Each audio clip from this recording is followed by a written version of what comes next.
I think we have to recognize that education essentially depends on the organization of the brain. Ultimately, neuroscience will inform education at a very deep level. There has, in fact, been a great deal of knowledge gained in the last 20 or 30 years about the early stages of development of the brains of other animals and of human beings. And this all suggests that the brain is an extraordinarily plastic organ. It can change. It changes in response to stimulation, and those changes happen in different ways throughout life. Changing of the brain is not limited to the very, very early years of development, but the mechanisms and the rules of change vary across the lifetime. If we could learn about those characteristics in the human brain, it could become the rational basis for the design of educational methods and the educational curriculum at every stage.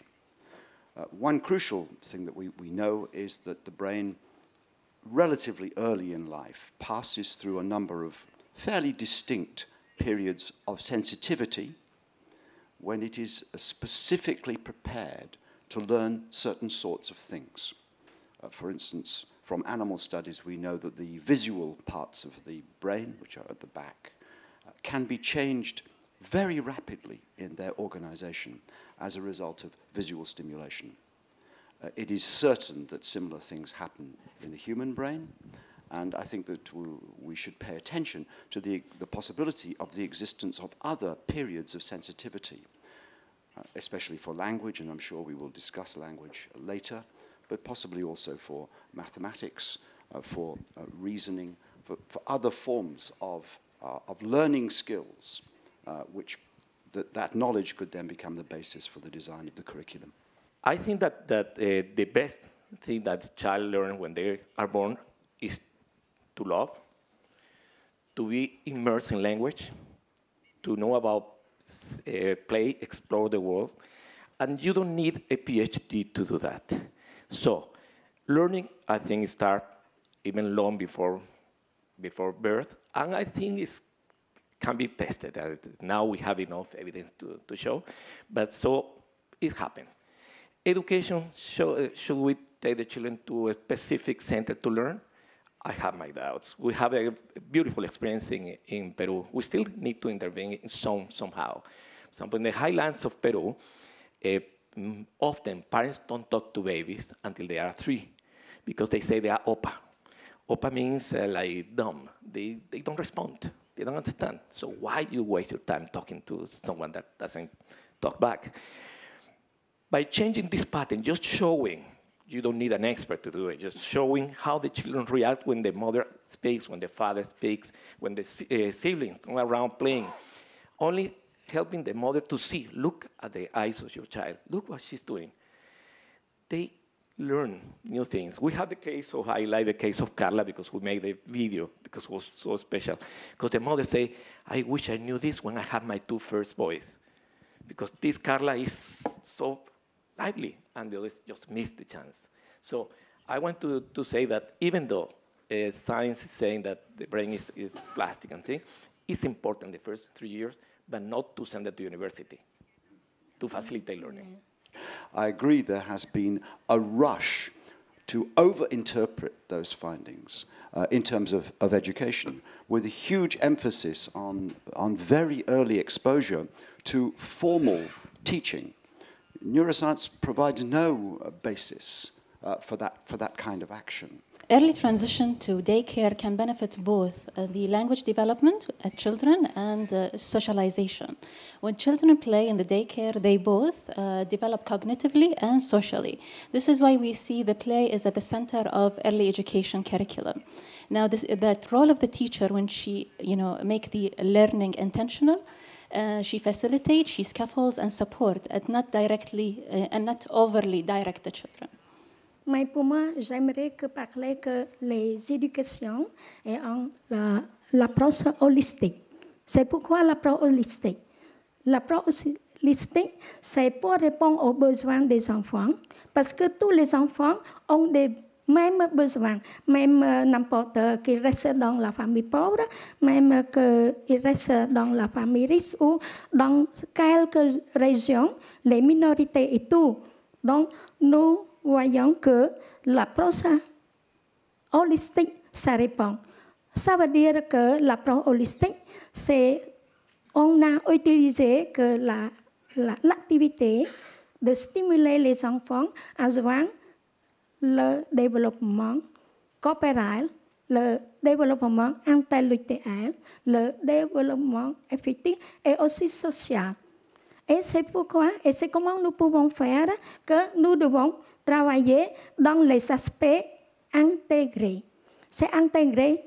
Quels sont les aspects intégrés? Les aspects intégrés sont la nutrition, la santé, l'hygiène, les activités, la création des activités. On pensait que les petits ne peuvent pas penser, ne peuvent pas réfléchir.